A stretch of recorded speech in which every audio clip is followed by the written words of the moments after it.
When you think of Canada, what comes to mind? Maple syrup? Extreme politeness? Perhaps a loyal, even submissive junior partner to the United States? A geopolitical appendage that always votes exactly how Washington dictates?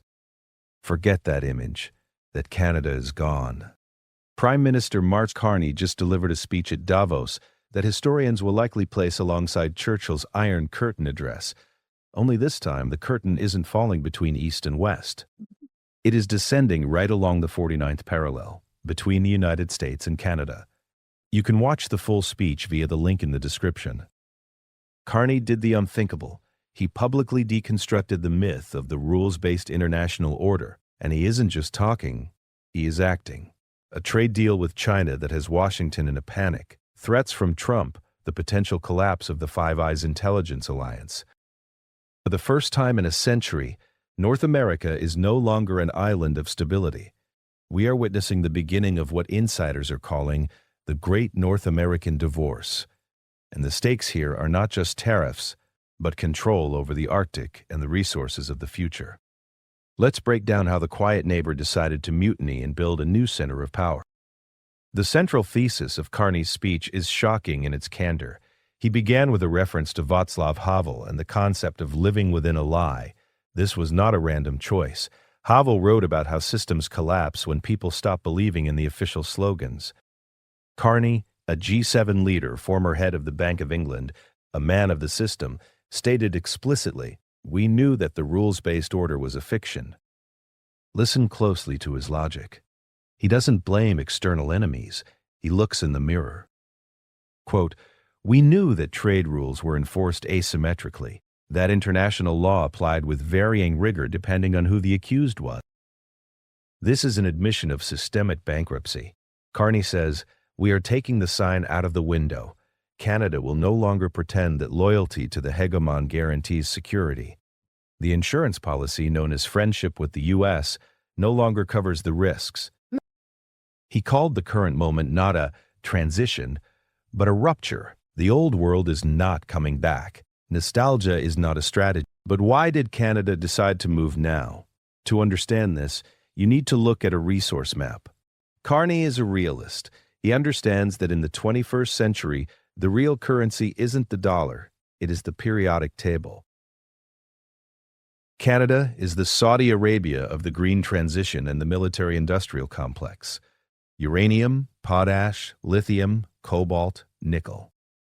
The United States is critically dependent on Canadian supplies for everything from F-35 fighter jets to Tesla batteries. And here, Carney plays his most dangerous card, the card of resource nationalism. He stated that Canada will no longer be just a resource warehouse for American industry. He wants processing within the country. And if American corporations aren't willing to pay the market price or transfer technology, Canada will find other buyers. This is why he says, if you are not at the table, you are on the menu. Canada refuses to be a side dish for superpowers. Carney proposes a new concept, the alliance of middle power. He is building an axis: Canada, Europe, Japan, South Korea. Notice who is on this list. These are technology giants that lack their own resources. Canada has the resources but lacks the tech. It is the perfect puzzle. The idea is simple. Alone, Trump or Xi Jinping can crush anyone, but together these countries control a massive share of the global economy. This is an attempt to create a third chair at the negotiating table, and it is a direct challenge to Washington, which is used to treating these nations as satellites. But words are just air. Carney's actions, however, are an economic earthquake. While the U.S. builds a wall around China, introduces chip embargoes, and demands total blockades from its allies, Canada is opening the gates. Look at the numbers. January 2000-2006, Canada slashes tariffs on Chinese electric vehicles from 100% to just 6%. Think about that figure. That isn't just a discount. That is a total capitulation of the trade war led by the U.S. In exchange, China lowers tariffs on Canadian grain and agricultural products. This saves Canadian farmers who were losing markets. Furthermore, quotas for 50,000 Chinese cars per year. Joint ventures on Canadian soil. This means Chinese auto giants like BYD or Xiaomi will be building factories in Ontario just 50 kilometers from Detroit, the heart of the American auto industry. For Washington, this isn't just a controversial decision. It is a betrayal. It is the creation of a Chinese industrial beachhead in North America. Carney is effectively saying, we will diversify our economy, and we don't care if the White House likes it or not. But there is another aspect to this deal that few are talking about: logistics. The package includes new direct shipping lines from Shanghai to Vancouver. Canada is modernizing its Pacific ports to reduce dependence on American hubs like Los Angeles, which are perpetually plagued by strikes and congestion. Canada is building its own Silk Road across the Pacific. Naturally, Donald Trump could not remain silent. His reaction was instant and harsh: threats of tariffs, hints that Canada only exists thanks to the USA.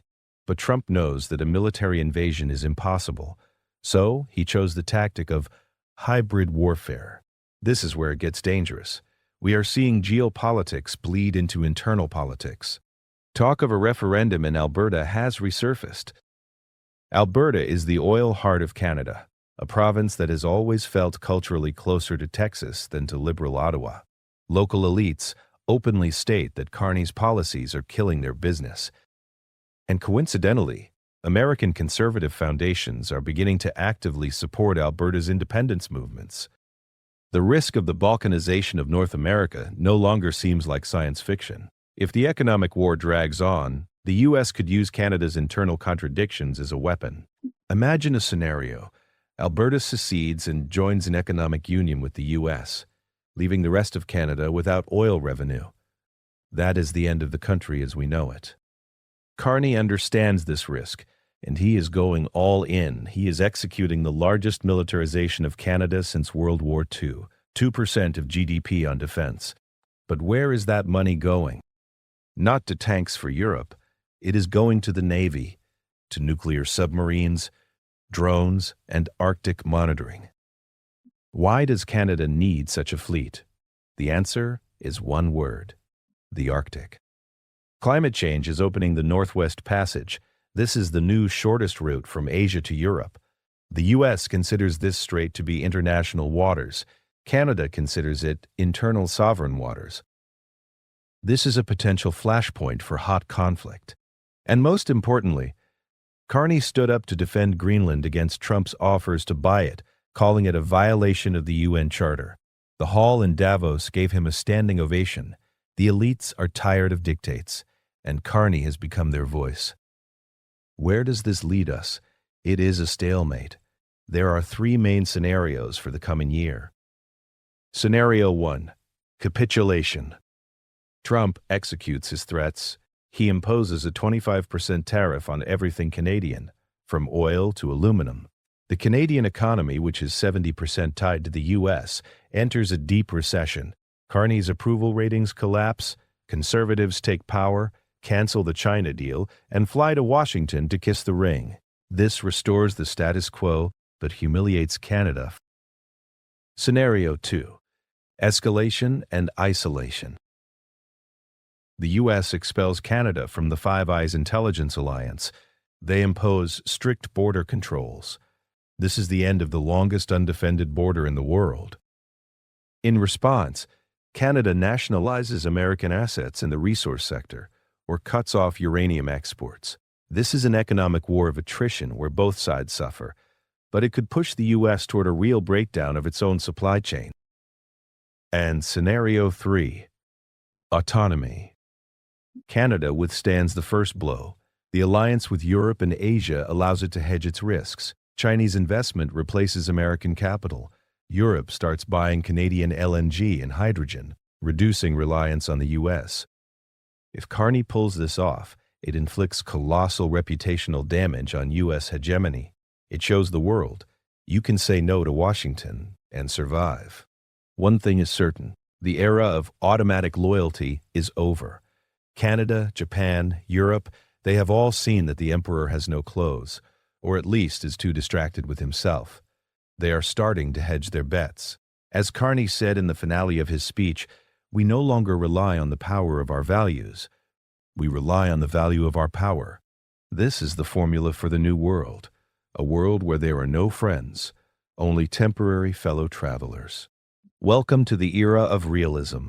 Subscribe to the channel. We are tracking the rupture.